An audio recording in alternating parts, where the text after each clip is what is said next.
जंगल के सारे पेड़ हरे भरे थे, बस किसी कारण एक पेड़ बिल्कुल ही सूख गया था। कुछ पक्षी उसकी देखभाल करने की जगह उसकी लकड़ियों को तोड़कर ले जा रहे थे। पक्षियों, मैं अभी बूढ़ा नहीं हुआ हूँ। मेरी जड़ों में रोग लग गया है और पानी न मिलने की वजह से मैं सूख गया हूँ। कृपया करके मुझे नष्ट ना करो। कालू जी, इसकी एक भी बात मत सुनना। यह सूखा पेड़ है जो अब किसी काम का नहीं है। ऐसा मत कहो गौरी कवि, मैं सेब देने वाला पेड़ हूँ। मेरा इलाज करवा दो, मैं फिर से फल देने लगूंगा। तुम सिर्फ बचने के लिए ही झूठ बोल रहे हो, वरना तुम्हारी हालत को देखकर तो लगता नहीं है कि तुमने कभी फल भी दिए होंगे। ऐसा कहकर कालू और गौरी उसकी टहनियों को तोड़कर ले जाते हैं और पेड़ बेचारा बहुत उदास हो जाता है। और तभी दूसरा पेड़ उससे कहने लगता है, दुखी ना हो मेरे दोस्त, ऐसा तो हम सभी के साथ होता है। जब तक हम फल देते हैं बस तभी तक हमारी देखभाल होती है। जैसे ही हम सूख जाते हैं बस किसी काम के नहीं होते। लेकिन दोस्त, मैं अभी बूढ़ा नहीं हुआ हूँ। मेरी जड़ों में बस रोग लग गया है। दोनों पेड़ ऐसे ही बातें करके एक दूसरे का मन बांट रहे थे।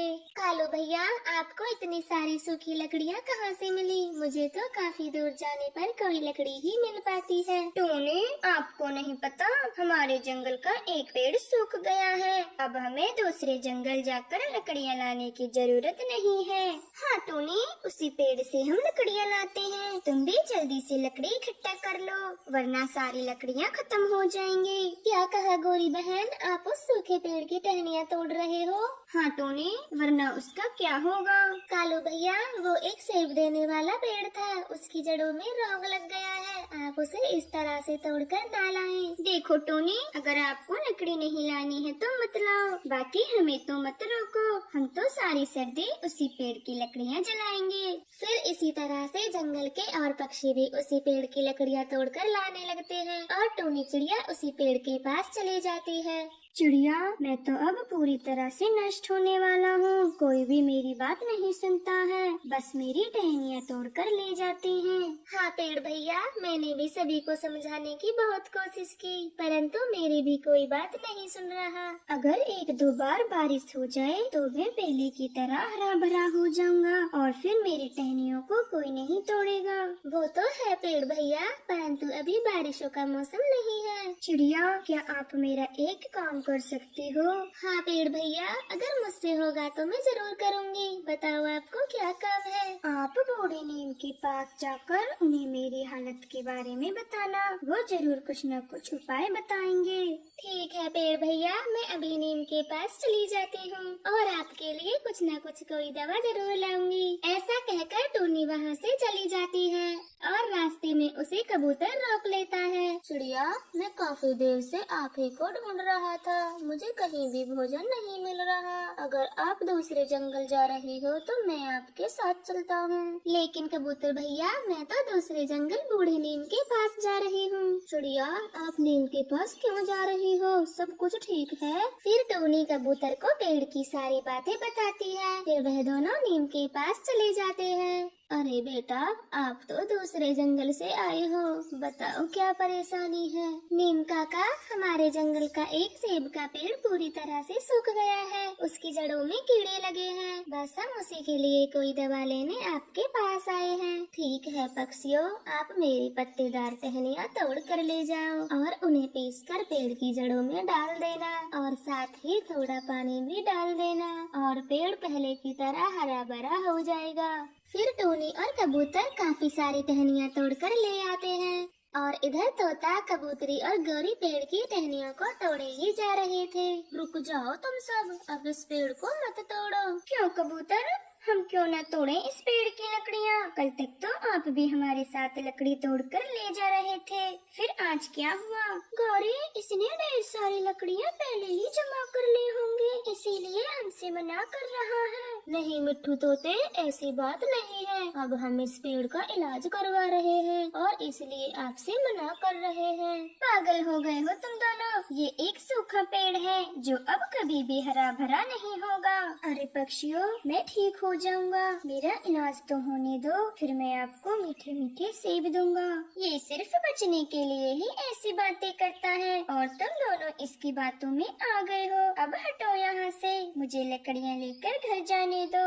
ऐसा कहकर सभी पक्षी लकड़ियाँ लेकर चले जाते हैं और सूखा पेड़ यह सब देखकर रोने लगता है। चिंता ना करें पेड़ भैया, हम आपको नष्ट नहीं होने देंगे। हाँ पेड़, हम आज से ही आपका इलाज शुरू करते हैं, फिर तुम एकदम पहले के जैसे हो जाओगे। फिर टोनी और कबूतर नीम की पत्तियों को पीसकर दवा बना लेते हैं और पेड़ की जड़ों में डाल देते हैं। टोनी, अब हम दोनों नदी से पानी ले आते हैं ताकि दवा जड़ों तक पहुंच जाए। ऐसा कहकर फिर वे दोनों पानी ले आते हैं और पेड़ की जड़ों में डाल देते हैं और फिर कुछ दिनों तक लगातार ऐसा ही करते हैं। अरे वाह, मेरे ऊपर तो छोटे छोटे पत्ते आने लगे हैं, अब मैं पहले जैसे हो जाऊंगा। पेड़ भैया, अब आपकी टहनियाँ भी मजबूत होने लगी हैं, जो कि अब उन्हें कोई नहीं तोड़ सकता, तो अब आप बेफिक्र हो जाइए। ऐसा कहकर टोनी और कबूतर अपने घर चले जाते हैं। फिर इसी तरह से कुछ समय बीतने लगता है और सूखा पेड़ सेबों से भर जाता है।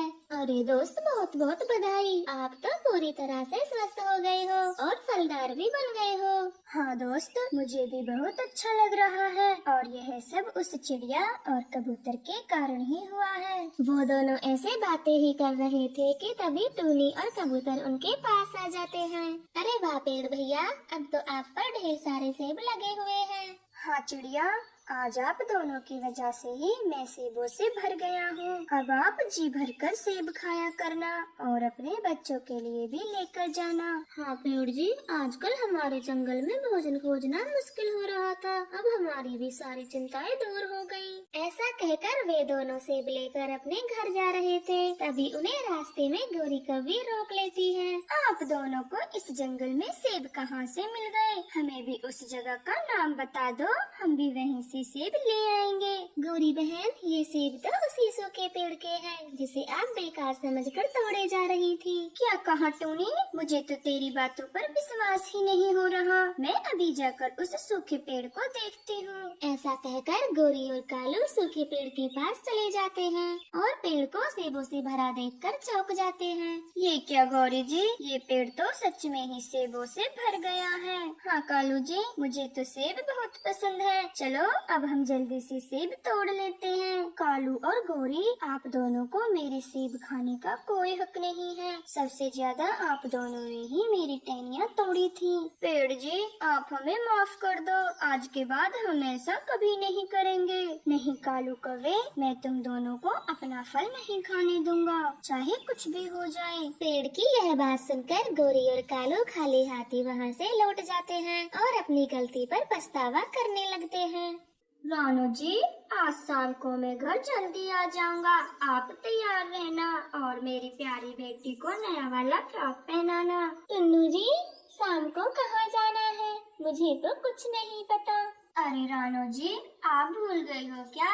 हर बार की तरह इस साल भी अपने जंगल में मेला लगा है और शाम को हम सब मेले में जाएंगे। ऐसा कहकर टुन्नू चिड़ा अपने काम पर निकल जाता है। गौरी कौवी, मेरी समझ में तो कुछ नहीं आता है, आखिर सारे जंगल में हमारी सबसे बड़ी कपड़ों की दुकान है, फिर भी आप न जाने इन चूहों को क्यों पकड़ती हो। कालू जी, ये चूहे ही मेरे पक्के साथी हैं और इन्हें पकड़ना मुझे बहुत अच्छा लगता है। गौरी कौवी ऐसे ही ढेर सारे चूहे इकट्ठे कर लेती है और उन्हें अपने घर में बड़े ही प्यार से रखती है और इस तरह से शाम हो जाती है और रानू चिड़िया अपने पति का इंतजार करती है। मम्मा, पापा कब आएंगे? शाम तो हो चुकी है। बेटी, पापा बस आते ही होंगे, फिर हम सब मेला देखने जरूर जाएंगे।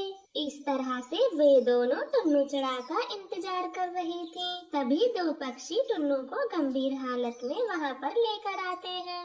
हे भगवान, आपकी ये हालत कैसे हुई और आपके पंखों में कितनी चोट आई है? जहाँ ये काम कर रहे थे वहाँ से ये नीचे गिर गए और इनके दोनों पंख टूट गए हैं, इसलिए यह कभी अब उड़ नहीं पाएंगे।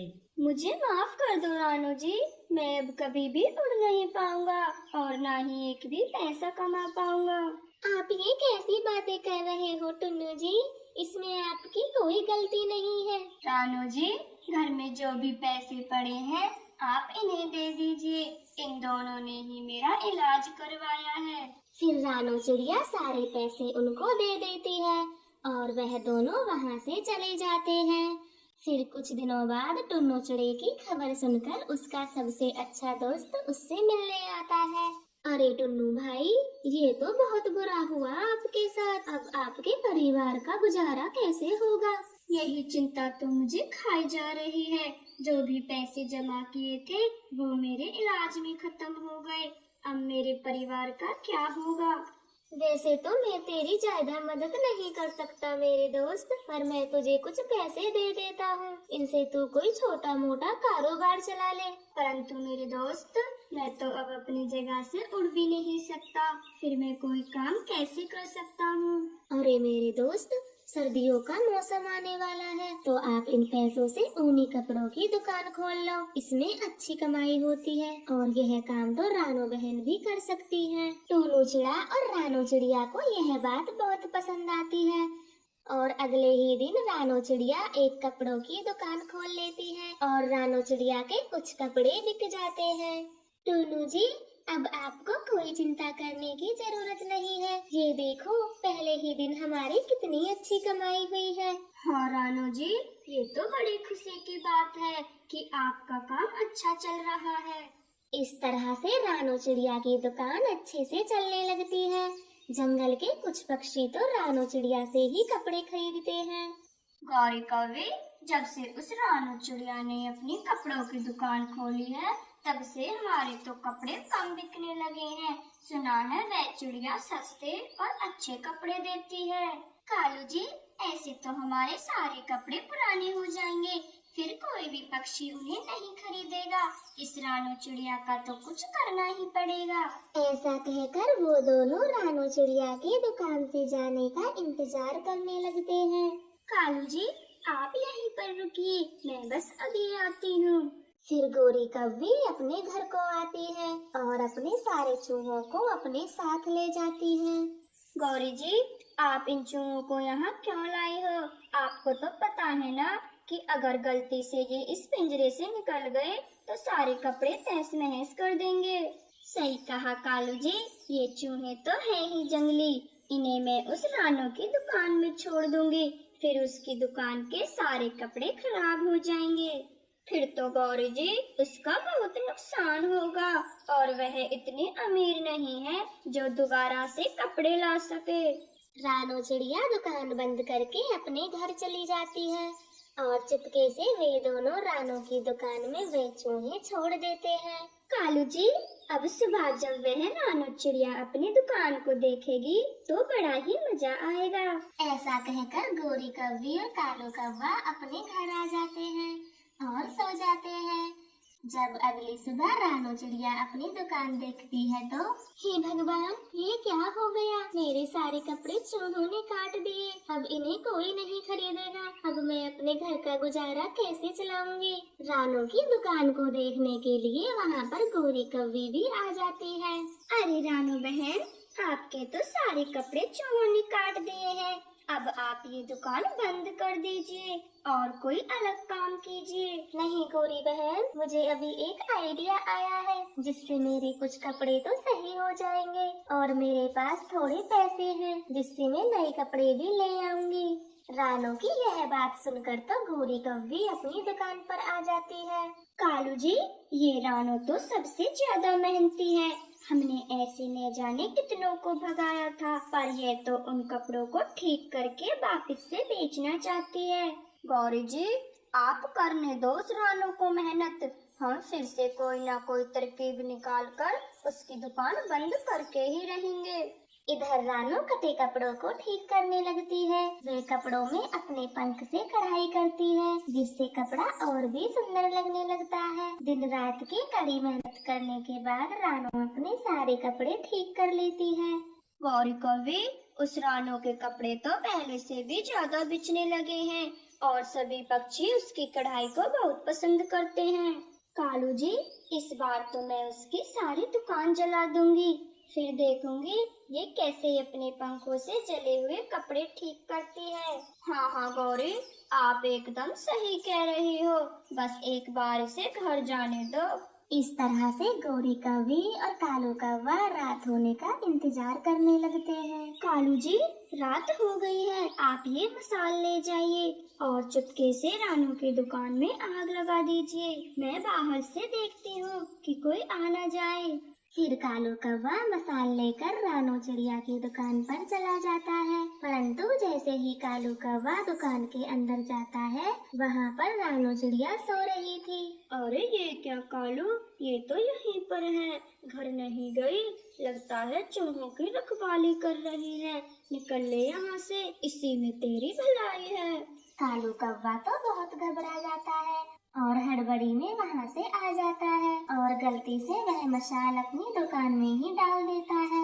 गौरी कौवी, वो रानू तो बहुत चालाक है, वह अपनी दुकान में ही सो रही थी। तो फिर कालू जी, आपने उस रानू की दुकान में आग लगाई या नहीं? नहीं गौरी जी, मैंने आग नहीं लगाई। अगर वह मुझे देख लेती तो? फिर वह मसाल कहाँ है कालू जी? उन दोनों के बातें करते करते ही आग कपड़ों में लग जाती है और वह अपनी जान बचाकर दुकान से बाहर आ जाते हैं। कालू जी, आप एक काम भी ढंग से नहीं कर पाए, रानू की दुकान की जगह अपनी ही दुकान जला दी। गौरी, मैं बहुत घबरा गया था, मुझे पता ही नहीं चला कि मसाल कब में मैंने अपनी दुकान में रख दी। कालू और गौरी की दुकान पूरी तरह से जल चुकी थी और अब रानू की मेहनत से उसकी दुकान अच्छी चलने लगी। सभी पक्षी सर्दियों के लिए रानू की ही दुकान से कपड़े खरीदते और फिर रानू चिड़िया अपने पति का एक अच्छे डॉक्टर से इलाज करवा लेती है और वह परिवार पहले की तरह हंसी खुशी रहने लगता है।